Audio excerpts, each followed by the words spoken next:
everybody? This is Mr. Loken again, and this is the lesson video for 1.2.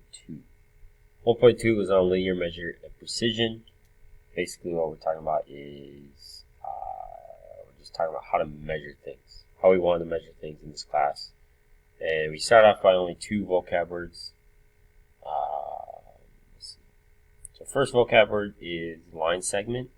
Last lesson we talked about what a line is. A line segment, just a line with endpoints on both sides. So in this case, we have this line and then we have an endpoints A and B. We call that line segment AB. Now, how we write that is we write those 2 letters AB with a line segment on top of it, like that. You don't write the arrows like last time. You just basically draw a bar showing that it's line segment AB. Next vocab word is congruent. Congruent is when segments have the same measurement, or the same measure. If we look at this example, we have 2 line segments right there that they are the same. And one way to measure or to represent that they're the same is on those line segments we draw these little tick marks in the middle. That represents that those line segments are the same. Also, when you write, let's say this is line segment AB and this is line segment CD. To represent that they are the same, we could go like this, AB, CD. Because this, that equal sign with that squiggly mark on top, tells you that those line segments are congruent. Alright, so those are a few ways to represent that segments are congruent. Alright, now to go over some examples here. We are looking at line segment. We have to figure out is what's the length of that segment using the ruler. Alright, so if you look at this ruler, we're dealing with measurements in centimeters. We got to figure out what measurement or what is this endpoint closest to. Alright, now you might think, oh, it's between 2 and 3. It looks like it's about 2.75, right? That's actually not what we're doing today. What we're doing today is using that ruler, what measurement is it closest to. So we know it's between 2 and 3. Looks like it's closer to 3. So you would write the answer as 3 centimeters. Figuring out which unit of measurement is it closest to using the tool that you're given. Next, we have another segment, CD. And it tells us right away that we're dealing with measurements in millimeters. Alright, last time we had 1, 2, 3. Those are centimeters. What these tick marks represents millimeters. So each tick mark is a millimeter, is what this ruler is saying. We got to figure out which kind of tick mark is it closest to. It looks like it's between this and this. It looks like it's almost closer to this one. So if you were to count up, each one of these tick marks represents 1 millimeter. So like this is 21 millimeters. This is 22, 23, and so on. So this one is 28. So I would write the answer as 28 millimeters.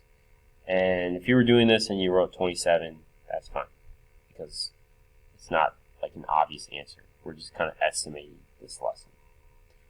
So if you're off by 1, and it's really close like that, that'll be fine.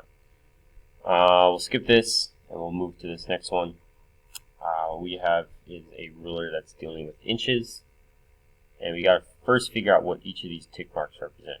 So if you look at between 0 and 1, if you counted up how many tick marks that represents, you counted up all these all the way up to here, there are 16.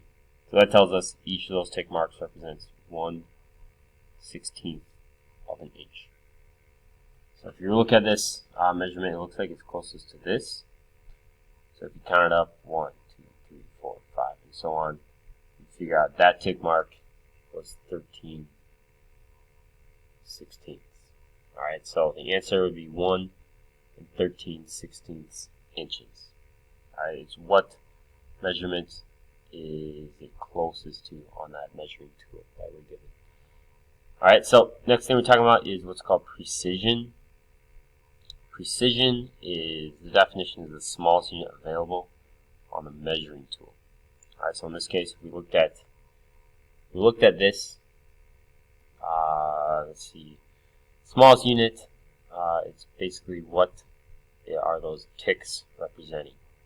In this case, there are 4 tick marks for every inch, so it'd be 1/4 of an inch is what each of those, that's the smallest unit. Alright, to figure out the precision is you actually take 1/2 of that small unit. That tells us the precision. Alright, so you gotta take 1/2 of smallest unit. That'll tell you what the precision is. Alright, so in this case, go through a few examples. 5 millimeters. The smallest unit that we're dealing with is we're just dealing with 1 millimeter. So if we had to figure out what's half of that, a half of 1 millimeter is just 0.5 millimeters. Alright, because remember, we're trying to be the most precise we can in this case. Sorry, most precise we can in this lesson. Alright, so in this case it was 3 centimeters. Smallest unit of measurement is just 1 centimeter. In this case, we're trying to be as precise as we can. Smallest unit of measurement was 1 millimeter. So that's why we wrote 28 millimeters. Like this one, the smallest unit of measurement is 1/16. So to figure out the precision, you would just take 1/2 of that 1/16. Alright, so continuing on, we'll do part C. 10 1/4, that tells us the smallest unit of measurement is just 1/4. Half of 1/4 is just 1/8. So the answer will be 1/8 inches. We're taking 1/2 of the smallest unit. Alright, moving on to the next part. We are looking at the figures that we're given, and then we got to figure out what's the measurement. So in this case, we got to find the measurement of AC. Alright, so if you look at this figure, it actually tells us what A to B is, and then what's B to C. You're just adding those two together. So 3.3 plus 3.3 gives us 6.6. Not too bad. Next one, we have to figure out what's D to E. We're actually given what D to F is, which is 12, and then what's E to F. E to F is 12, 2 3/4. So you got to figure out this, we just got to figure out, we could actually make an equation. If we wrote D to E as X, we could say, well, the entire thing is equal to 12, the entire thing is X plus 2 3/4. You could kind of write it as an equation like that. So to get X, we would just need to subtract 2 3/4 from both sides to get our answer of 9.25. That would give us X. But we always write our answer as fractions. So 9 1/4 inches. When we're dealing with measurements, very rarely do we write decimals like that. Especially with inches. With inches, we always write fractions like that. So the answer would be 9 1/4 of an inch. Let's see. Let's do part D. So part D says find X and BC if B is between A and C. So I'm going to kind of draw a picture for that. If it doesn't give you a picture, I would always draw one because it makes it a lot easier. So it tells us B is between A and C. So I'm going to write B right there. A, B, C. AC is 4x minus 12.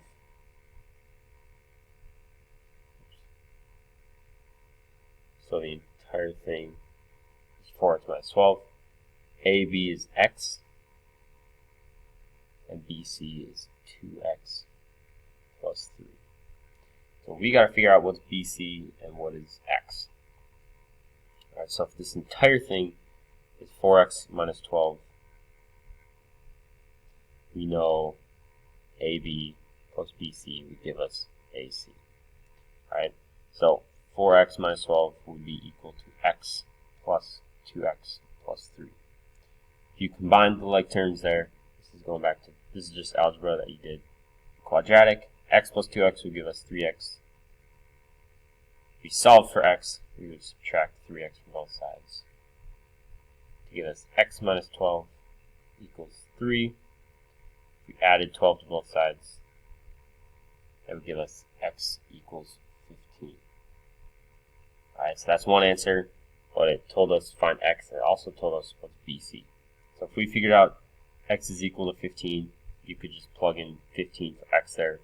2 times 15 or 30, and then 30 plus 3. That would give us our answer. I'll write that right here. BC equals 33. So if you plugged in that 15 for x, you would end up getting 33. Alright, so there's that. Next example that we have is if we were to look at this graph at the right, suppose a segment was drawn along the top of each bar, which states would have segments that are congruent. Remember, congruent means that they're the same measure. If you look at these bars, looks like these two are the same. So those are congruent. We say, I'm just going to write SC for South Carolina and Nebraska. Those are the same measurements that are congruent. And then it says, suppose Oklahoma added another skate park. Now which state would Oklahoma be congruent to? So if we look at Oklahoma, if we added 1, we would have to figure out what would the new line segment look like. So we got to first figure out if we were to add 1, how long would it be. If you look at each of these tick marks, it looks like each one is representing 2. This is 12, this is 14, 16, 18, 20. If we added 1, that would just be right here. That would get us to 13. If you look, it's congruent to Mississippi. So our answer would just be Mississippi. Remember, congruent means they're the same measurement. Alright, so that's 1.2. Biggest thing is right here. This is what majority of your homework and what you'll be tested on will be this. We're kind of doing a little bit of algebra mixed in with geometry here. Alright, so once again, if you have any questions, make sure to let us know. We would love to help. Alright, peace.